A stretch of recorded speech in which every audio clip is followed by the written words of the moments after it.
ఈవేళ నరసింహస్వామి వారి యొక్క శ్రీచరణారవిందాల్లోకి చేరిపోయారు. వారు పరమపదానికి వెళ్ళి నిత్య కైంకర్యాన్ని ప్రాప్తింపచేస్తున్నారు.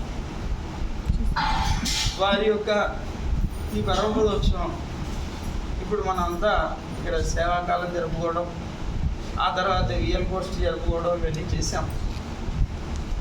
దీంట్లో ఉన్నటువంటి ఆంతర్యం ఏమిటి అంటే సత్సంగాద్భవ నిస్పృహ అనేటువంటి ఒక శ్లోకాలు ఉన్నాయి.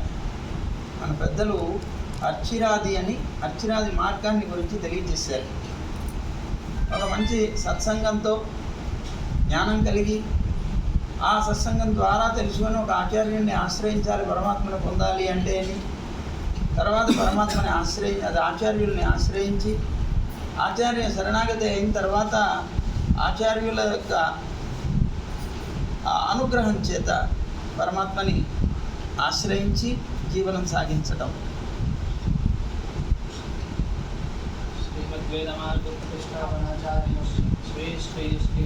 ఇది విధానం. అయితే ఆ విధానంలోనే ఈ జీవుడు పరమపదానికి వెళ్ళడం అనేటువంటిది జరిగింది. అంటే ఇప్పుడు ఇక్కడి నుంచి బయలుదేరి అర్చి దిన పూర్వపక్ష షడ్మాస అని ఉండేటువంటి అర్చిరాది అంటారు. అర్చి అని, దినం అని, అలాగే శుక్లపక్షం అని, 6 మాసాలు అని, సంవత్సరం అని, ఇలా వరుణ లోకం అని, ఇలాగ ఒక్కొక్క లోకాన్ని దాటుకుంటూ చివరికి సత్యలోకానికి వెళతారు. అక్కడ చతుర్ముఖ బ్రహ్మగారి యొక్క లోకానికి వెళతారు. అక్కడికి వెళ్ళిన తర్వాత సింధ్వాప్లుత ఆ లోకాన్ని కూడా దాటిన తర్వాత విరజ అనేటువంటి నదిలో మునుగుతాడు జీవుడు. ఎప్పుడైతే అతను మునుగుతాడో ఆ నది యొక్క స్పర్శ చేత, ఆ జలస్పర్శ చేత అతనికి ఉన్నటువంటి అనాదిగా వస్తున్నటువంటి సూక్ష్మ శరీరం అనేటువంటిది అతన్ని వదిలి ఇవలి ఒడ్డుపడిపోతుంది. ఈ జీవుడు స్వస్వరూపంతో ఆవిర్భవిస్తాడు. అంటే అష్టగుణ ఆవిర్భావం పొందుతాడు. ఈ అష్టగుణాలు పొందిన తర్వాత ఆ జీవుడు ఆ ఒడ్డుకి చేరుతాడు. ఆ ఒడ్డుకి చేరిన తర్వాత అంటే ఇప్పుడు ఎప్పుడైతే అతనికి స్వస్వరూపం వచ్చిందో అతను ఆ ఒడ్డు దగ్గరికి వెళ్ళగానే అక్కడ అమానవుడు అనేటువంటి అతను స్పృశిస్తాడు. ఎప్పుడైతే ఇతన్ని స్పృశించాడో వెంటనే ఇతనికి చతుర్భుజాలతో శంఖచక్ర గదాపద్మాలతో ఉండేటువంటి పరమాత్మ యొక్క రూపం వస్తుంది. అంటే సారూప్యం అంటారు. మోక్షాల్లో చతుర్విధ మోక్షాలు ఉన్నాయి కదా, అది ఫస్ట్ ఇక్కడ సారూప్యం అనేటువంటి మోక్షాన్ని పొందుతాడు.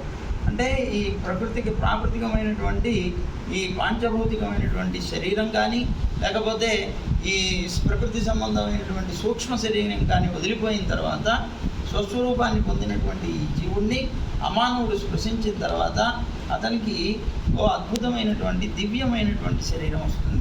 ఆ శరీరం పంచోపనిషన్మయమైన శరీరం అంటారు. ఈ పంచోపనిషన్మయమైనటువంటి శరీరాన్ని పొందినటువంటి జీవుడు స్వయంగా నారాయణుడిలాగానే ఉంటారు అన్నమాట, అచ్చుగా. అందుకని సారూప్య మోక్షము అన్నారు. అంటే పరమాత్మతో సమానమైనటువంటి రూపాన్ని పొందారు కనుక సారూప్య మోక్షం అన్నారు. అక్కడి నుంచి ఆ ఆవలి ఒడ్డుకి చేరిపోయాడు కదా, అది చేరిన తర్వాత లోపలికి వెళతాడు. అదంతా కూడా వైకుంఠ ధామమే, ఆ లోకంలోకి వెళ్ళిపోయాడు. అందుకని సాలోక్యం అనేటువంటి మోక్షాన్ని పొందుతాడు ఆ లోకంలోకి చేరడం వల్ల. ఆ సాలోక్యం అనేటువంటి మోక్షం పొందిన తర్వాత ఈ అమానవుడు అతన్ని తీసుకొని వెళతాడు.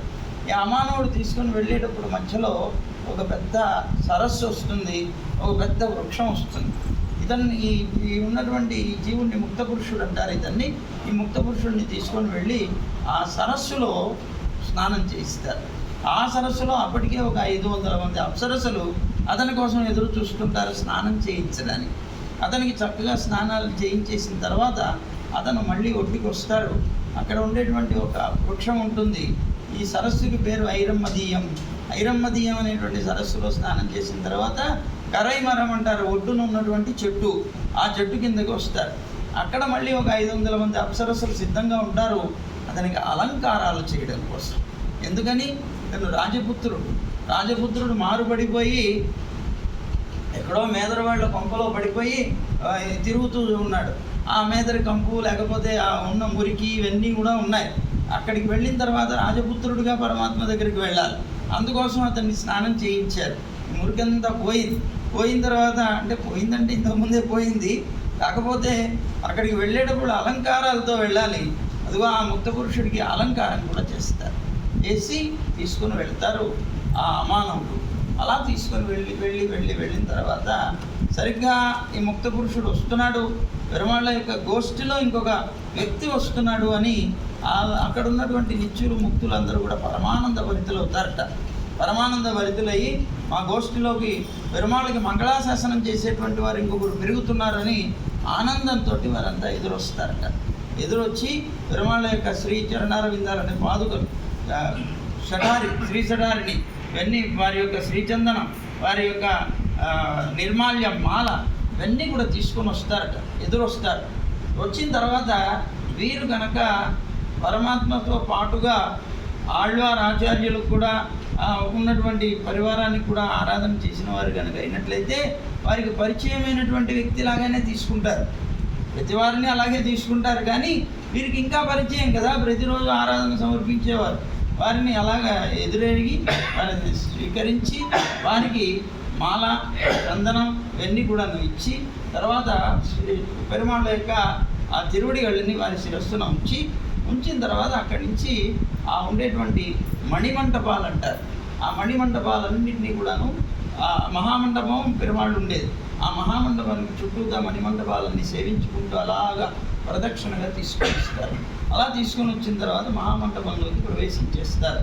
ఆ ప్రవేశంలో ఉన్నప్పుడు అక్కడ సవ్యం పాదం ప్రసార్య శ్రిత దురితహరం దక్షిణం కుంచయిత్వా జ్ఞానున్యాధాయ సవ్యేతరమితరభుజం నాగభోగే నిదాయ పశ్చాత్ బాహుద్వయేన ప్రతిపట సమనే ధారయన్ శంఖచక్రే దేవీ భూషాదిశిష్టో జనయతు జగదాం ధర్మ వైకుంఠనాథ అని స్వామి అక్కడ వేంచేసి ఉంటారట. ఇలాగా అక్కడ ఆదిశేషుడు, అంటే కిందమేమో యోగపీఠం, దాని మీదేమో కూర్మపీఠం, ఆ కూర్మపీఠం మీద ఆదిశేషుడు మీద స్వామి కూర్చొని ఉంటారట.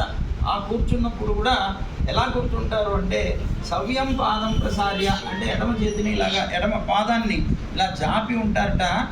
అలాగే సవ్యేతన వితరభుజం, ఇది సవ్యం పాదం ప్రసార్య శ్రిత దురితహరం దక్షిణం కుంచయిత్వా, కుడి పాదాన్నేమో ఇలా పెట్టుకొని ముడుచుకొని ఉంటారట. ఇది జాపుకొని ఇది ముడుచుకొని ఉండి ఆ తర్వాత వారి యొక్క కుడి హస్తాన్ని దీని మీద ఇలా పెట్టుకుంటారట. ఇలా పెట్టుకొని వారికి ఉండేటువంటి హస్తం, ఎడమ హస్తాన్ని ఇలా పెట్టుకుంటారట. అలా దాని మీద, అంటే ఆదిశేషుడి మీద ఇలా పెట్టుకొని అలా కూర్చొని ఉంటారట. ఉండేటువంటి విధానాన్ని చెప్పి సవ్యం పాదం ప్రసార్య శ్రిత దురితహరం దక్షిణం కుంచయిత్వా జ్ఞానున్యాధాయ సర్వేతరమితరభుజం నాగభోగే నిదాయ పశ్చాత్ బాహుద్వయేన, అంటే ఒక హస్తాన్ని ఇలా పెట్టుకున్నారు, ఇంకో హస్తాన్ని ఇలా పెట్టుకున్న తర్వాత మిగిలినటువంటి 2 హస్తాల్లోనూ శంఖచక్రాలు ధరించి ఉంటారు. దేవీ భూషాదిజుష్టో, అంటే దేవిమారులు ఉంటారు, ఇటు పక్కన శ్రీదేవి, భూదేవి, నీలాదేవి వారు ఉండగా, అలాగే అక్కడ ఉండేటువంటి పరివారం ఉంటారే భూషాదిజుష్టో అన్నారు. దేవతల చేత చుట్టబడి ఉంటాడు. అలాగే భూషణాలు, ఏవైతే ఆభరణాలు ఉన్నాయో ఆ ఆభరణాలు, ఆయుధాలు అన్నీ కూడా రూపాన్ని దాల్చి ఎదురుగా ఉండి స్వామిని స్తోత్రం చేస్తూ ఉంటారట, స్వామిని దర్శనం చేస్తూ ఉంటారట. అలా ఉన్నటువంటి సన్నివేశం అలా జరుగుతూ ఉండగా ఇతను లోపలికి ప్రవేశిస్తాడు. ఈ జీవుడు అలా లోపలికి ప్రవేశించగానే ఒక్కసారి ఆ స్వామి యొక్క అద్భుతమైనటువంటి తేజస్సు, కోటి సూర్య సమప్రభ అని అద్భుతమైనటువంటి ఆ తేజస్సులో చాలా సుందరమైనటువంటి అద్భుతమైనటువంటి పరమాత్మ యొక్క రూపాన్ని చూసి వెంటనే సాష్టాంగ నమస్కారం చేస్తాడు. చేసి మాటిమాటికి చేస్తూనే ఉంటాడట. మనకు కనుక బాగా ప్రియమైనటువంటి వ్యక్తి కనిపిస్తే చేసి లేచి అట్లాగా మనం మాటిమాటికి భూయో నమామ్యహం అని మాటిమాటికి నమస్కారం చేసుకుంటాం అన్నట్లుగా ఉన్నటువంటి జీవుడు కూడా అలాగా నమస్కారాలు చేస్తూనే దగ్గరికి వెళ్తాడు. వెళ్ళిన తర్వాత పెరుమాళ్ళు అంటారట, ఒకసారి సైగ చేస్తారు, ఇలా రా అంటే దగ్గరికి వెళ్తాడు.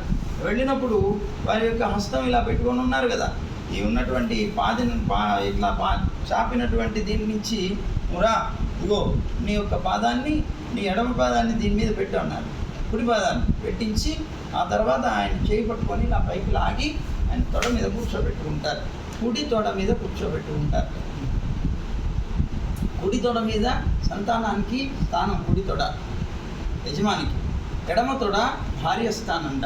అందుకని కుడి తొడ మీద కూర్చోబెట్టుకొని అతన్ని ఇలా తల నిమురుతూ పలకరిస్తారట. ఏమయ్యా, ఇంతకాలం నుంచి నీ కోసం ఎదురు చూస్తున్నానే, ఆ కళ్ళు కాయలు కచ్చిపోయినాయి నన్న నీ కోసం చూసి.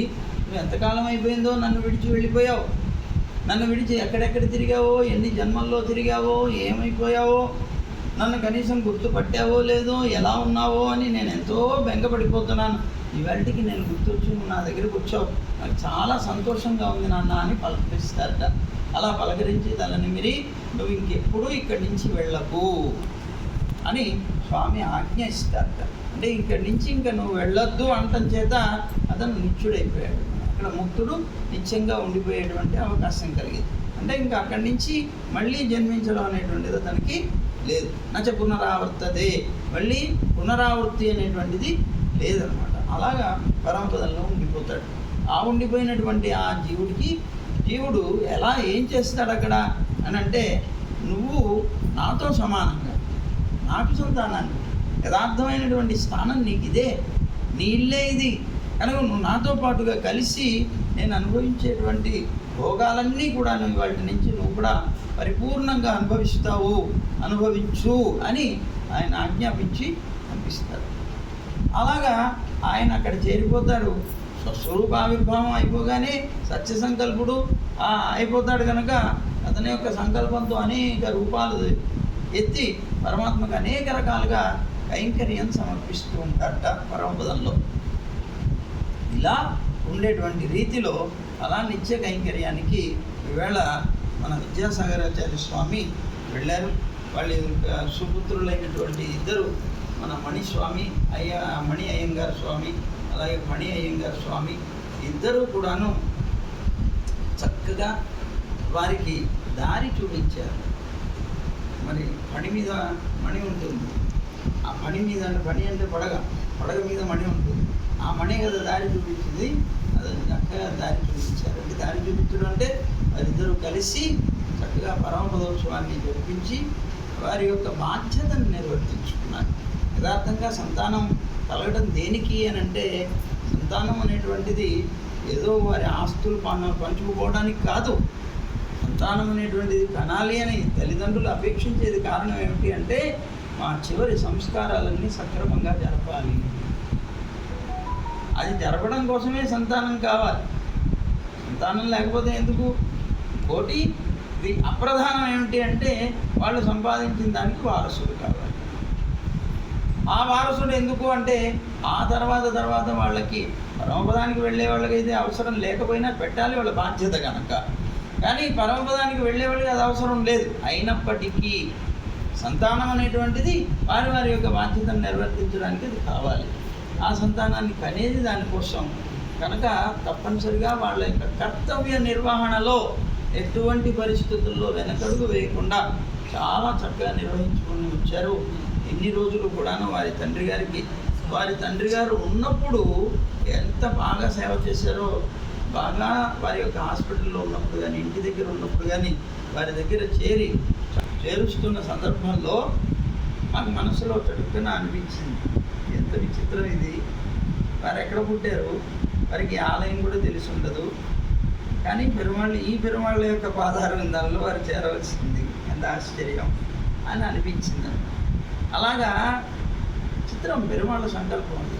అలా సంకల్పంతో దానిలో చేరారు. చాలా సంతోషం. వారు పెరుమాళ్ళ యొక్క నిత్య కైంకర్యంలో ఉండాలి అని మేము పెరుమాళ్ళని మనసా వాచ కర్మ ప్రార్థిస్తున్నాం.